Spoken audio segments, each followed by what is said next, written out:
Salam. Bu videoda müəllim həmkarlarımın sonsuz cəmlərlə bağlı qarşılaşdıqları səhvlər və bu mövzuda verdikləri suallara aydınlıq gətirəcəm. Deməli, sonsuz cəm nə deməkdir? Öncə onu izah edəcəm. Fərz edək ki, bizə bir ardıcıllıq verilib. Ədədi ardıcıllıq A1, A2, A3 və s. AN və bu beləcə davam edir. Sonsuz sıra cəm nə deməkdir? Formal yazılan bir yazılışdır bu.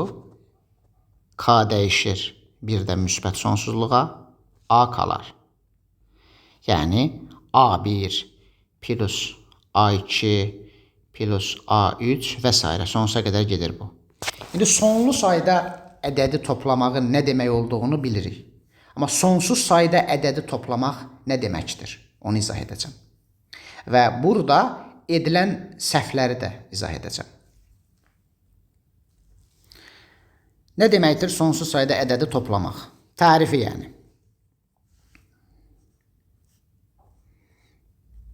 Sonlu sayda ədədi toplamaq demək deyil yəni. Sonlu sayda ədədi toplamaq başqa, sonsuz sayda ədədi toplamaq başqa. Öncə xüsusi cəmlər ardıcıllığı təyin olunur. SN-lər xüsusi cəmlər ardıcıllığıdır. Nə deməkdir? İlk n həddin cəmi.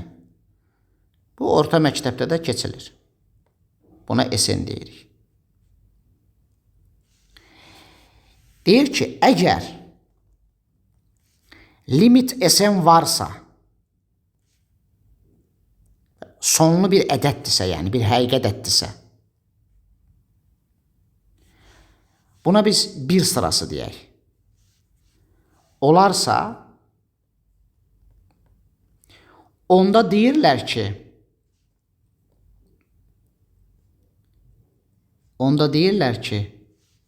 bir sırası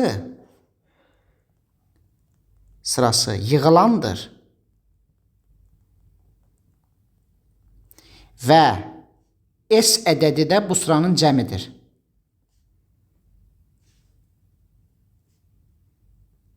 Bu sıranın cəmidir. Burada təkrar edirəm. Əgər bu SN ardıcıllığının limiti sonlu bir həqiqi ədəd olmazsa, yəni limit olmasa ya da sonsuzluq olsa, o zaman bir sırasına dağılan sıra deyilir və dağılan sıranın cəmi anlayışı yoxdur. Yəni biz bu sonsuz cəmi nə zaman bir S-lə işarə edə bilərik? Əgər yuxarıda dediyim limit varsa əgər. Bu S dediyimiz cəm, bu S, bu limitdir. Xüsusi cəmlər ardıcıllığının limiti en sonsuzluğa gedərkən. Dağılan sıralarda cəm anlayışı yoxdur. İndi burada edilən çoxlu səhvlər vardır. Onları izah edəcəm. Təbii ki, mən burada ədədi sıraları tam izah edə bilmərəm. Uzun mövzudur. Yığılma əlamətləri var, müqayisə əlaməti, koşu əlaməti var, Dalamber əlaməti var, Rabe var, Gauss var. Onların hamısını təbii ki, burada izah eləməyəcəm. Sadəcə sonsuz cəm nə deməkdir, onun tərifini verdim. Sonsuz ədədi toplamaq nə deməkdir? Yəni, limit anlayışı olmadan sonsuz sayda ədədi toplamaq ola bilməz. Elə bir şey mümkün deyildir. İndi, edilən səhvlər barədə. Məsələn, belə bir misala baxaq. İndi burada sıranın yığılması üçün zəruri şərt var. Əgər sıra yığılırsa, onun ümumi həddinin limiti sıfırdır. Onu çox asanlıqla ispat etmək mümkündür. Tərifdən də çıxar, Koşi meyarından da alınır. İndi məsələn, belə bir cəm, məsələn, bu cəm, belə bir sual göndəriblər. Müəllim, bu cəmi 2-də 1 tapıblar. Bu cəm necə 2-də 1 ola bilər? Bu necə mümkündür ki, belə bir şey?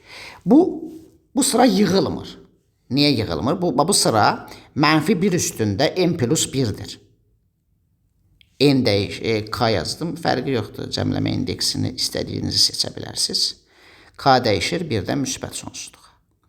Burada ayın dediyim ardıcıllıq mənfi 1 üstündə n plus 1'dir və sıra yığılırsa əgər, bunun ümumi həddinin limiti 0 olmalıdır. Amma ayın bu ardıcıllıq dağılan ardıcıllıqdır. Bunun limiti 0 deyil. Dağılan ardıcıllıqdır. Demək ki, bu sıra dağılan sıradır. İndi səhv nədən ibarətdir? Mən səhvi izah edeyim. Bu cəmi bir A ilə işarə edib.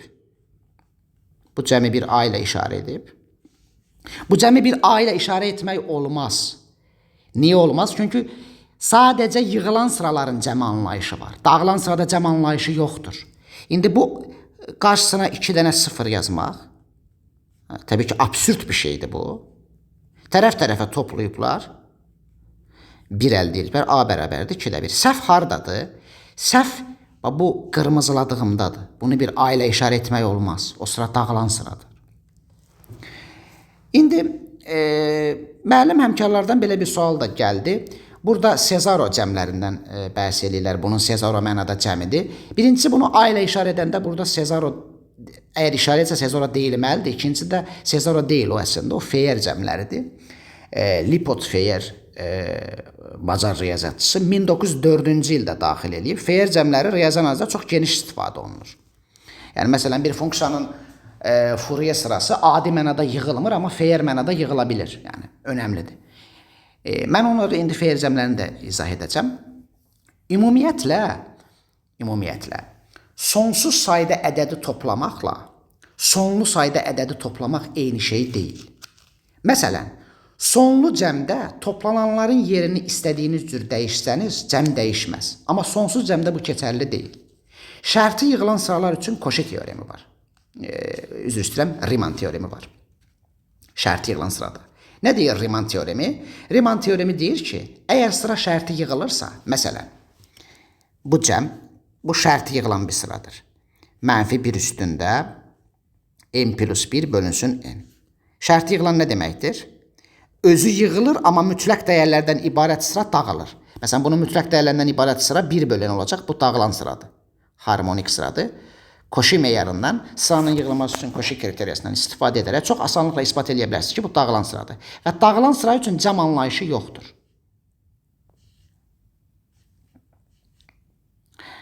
İndi bu sıra şərti yığılır. Bu ulduz yazıram yanına, bu sıra şərti yığılır. Və şərti yığılırsa Riemann teoremi deyir ki, siz istədiyiniz bir ədəd seçin, sonsuzluq da ola bilər o. Məsələn, ixtiyari bir lambda ədəd üçün bu ulduz sırasının hədlərinin yerini elə dəyişə bilərəm ki, cəm lambda olar. Məsələn, lambdanı 7 seçin. Hədlərin yerini elə dəyişə bilərsiniz ki, cəm 7 olsun. 9 seçin. Hədlərin yerini elə dəyişə bilərsiniz ki, cəm 9 olsun. Milyon seçin, istədiyinizi seçin. Amma sonlu cəmdə belə bir şey ola bilməz. Yəni, sonlu cəmdə cəmin toplanan yeri necə dəyişsə dəyişin, cəm dəyişmir. Deməli, biz sonsuz cəmlərə sonlu cəm kimi davrana bilmərik. Sonsuz cəmlərdə vəziyyət başqadır. Yəni, bu cür yanlışlar çoxdur. Məsələn, bir nümunə də yazım. Amma eyni teorem var. Şərti yığılan sıralarda Riemann teoremi var. Mütləq yığılan sıralarda da Koşi teoremi var. Əgər sıra mütləq yığılırsa, mütləq yığılmaq nə deməkdir? Mütləq dəyərlərdən ibarət sıra yığılsın. Mütləq yığılan sıra təbii ki, yığılan olacaq. Onu çox asanlıqla ispat etmək mümkündür. Koşi meyarından çıxar o da. Mütləq yığılan sıralarda hədlərin yerini necə dəyişsə dəyişin, cəm dəyişməz. Amma şərti yığılan sırada elə deyil. İndi, məsələn, belə bir yanlış bir nümunə verim sizə. Məsələn, deyək ki, bu cəmə baxaq. Belə bir cəmə baxaq. İndi mən bunu bir A ilə işarə elədim, deyək ki. İndi, baxın, indi burada nə edəcəm mən? Biri saxlayıram, digərlərindən 2-ni mötərizə xalinə çıxardıram. Fikir verirsinizmi? Eyni şeyi əldə etdim mən burada. İndi bir üstə gələk 2A bərabərdir A, buradan A bərabərdir mənfi 1. Deməli, bu cəm mənfi 1-ə bərabərdir. Doğrudurmu? Xeyr. Səbəb? Çünki o sıra yığılmır. Mən yığılan sıranın cəmini mən nə ilənsə işarə edə bilərəm. Sıra yığılmırsa, onun nə ilənsə işarə etməyə haqqım yoxdur. Elə bir anlayış yoxdur. Yəni, sonsuz cəmlərdə çox ehtiyatlı davranmaq lazımdır. Yəni, məsələn, mən 6-7-ci siniflərdə oxuduğum zamanda tam ədədlər keçəndə fikirləşirdim ki, bütün tam ədədlərin cəmi 0-dır. Sonra 9-cu sinifdə limit keçəndə, sonsuz azalan həndəsənin cəminin tapılmasını keçdik falan, B1 bölünsün 1 çıx ki, o limitlə tapılır. Ondan sonra başa düşdüm ki, tam ədədlərin cəmini toplamaq yanlış bir şeydir. Yəni, riyazi analiz olmadan, riyazi analizə girmədən siz sonsuz sayda ədədi toplaya bilmərsiniz. Elə bir şey ola bilməz. İndi deyirlər ki, bu Sezaro mənada, yəni Sezaro deyil o, fair mənadadır. Fair mənada bu cəm 2-də 1-dir. Amma bu fair mənada 2-də 1 bu cür tapılmır. Mən indi onu fair mənada tapacam 2-də 1 olduğunu. Və fair mənada cəm nə deməkdir? Fair cəmləri. Fair cəmləri. Baxaq indi. İndi ola bilsin ki, bu cəm adi mənada, yuxarıda dediyim mənada yığılmasın.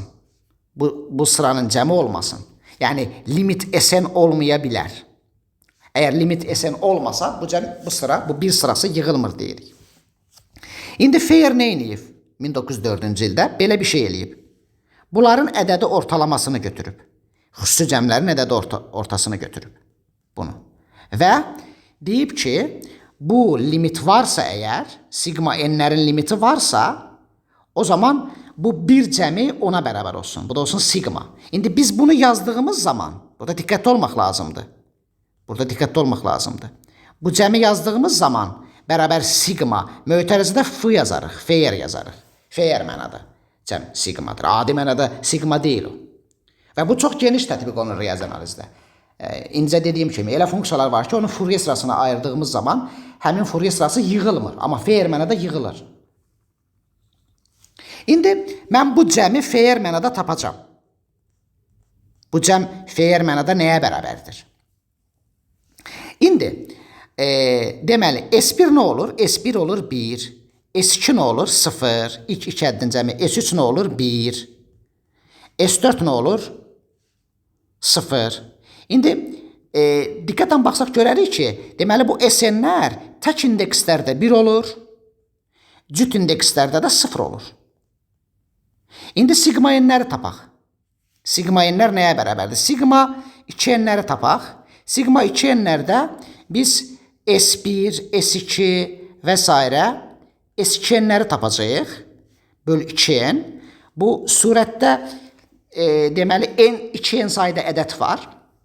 Onun n saydası 1'dir, n saydası 0'dır. Ona görə bu n bölü 2n olacaq və bu olacaq 1 bölü 2. İndi sigma 2n minus 1'ləri tapaq. Bu bizə nə verəcək? 2n minus 1'də surətdə S1, S2 bu S2n minus 2'yə qədər gələcək. Bir də sonra S2n minus 1 olacaq burada. İndi bu nəyə bərabər olacaq? Ona baxaq. Bu burada 2n minus 1 sayda ədəd var. Onun yarısı 1'dir, yarısı 0'dır. Olacaq n minus 1. Yarısı n minus 1 eləyir. Və bu tək indekslərdə 1 olduğuna görə bir dənə də 1 buradan gəlir. Bu da bizə verir 2n minus 1. Bu da verir bizə n bölünsün 2n minus 1. İndi baxın, bunun limiti 2-də 1'dir en sonsuzluğa gedəndə. Bunun da limiti 2-də 1'dir en sonsuzluğa gedəndə. Deməli, biz əldə etmiş olduq ki, sigma n'lərin limiti 2-də 1'dir. O zaman bu cəm fair mənada, yəni Sezaro deyirlər, amma o fair deyilir. Sezaro hardan çıxdı bilmirəm. Buna fair deyirlər. 2-də 1'də, amma bunu mən mötərizə f yazacam. Fair mənada. Yəni fair mənada, Sezaro mənada dediyiniz cəm belə tapılır. Onu bir a ilə işarə eləmək, qarşısına 2-0 yazmaq falan absurd bir şeydir onlar. Doğru bir şeylər deyirlər. Dediyim kimi, sonsuz sayda ədədi toplamaq, sonlu sayda ədədi toplamaq deyil. Kəskin fərqləri vardır. Dediyim, məsələn, Riemann teoremi. Nə qədər fərqlənir? Sıra şərti yığılırsa, sıranın hədlərinin yerini istənilən cür dəyişərək cəmi istənilən ədəddə bərabər edə bilirsiniz. Sonlu cəmdə onu etmək olmaz. Və sıranın cəmi anlayışı sadəcə yığılan sıralar üçün var. Dağılan sıralar üçün yoxdur. Fair cəmləri də, Sezaroda, o da bu cür hesablanır. Qarşısına 2-0, bir a ilə işarə edib qarşısına 2-0 yazmaq falan o cür tapılmır. Ümid edirəm ki, məsələyə aydınlıq gətirə bildim. Növbəti videolarda görüşərik. Sağ olun.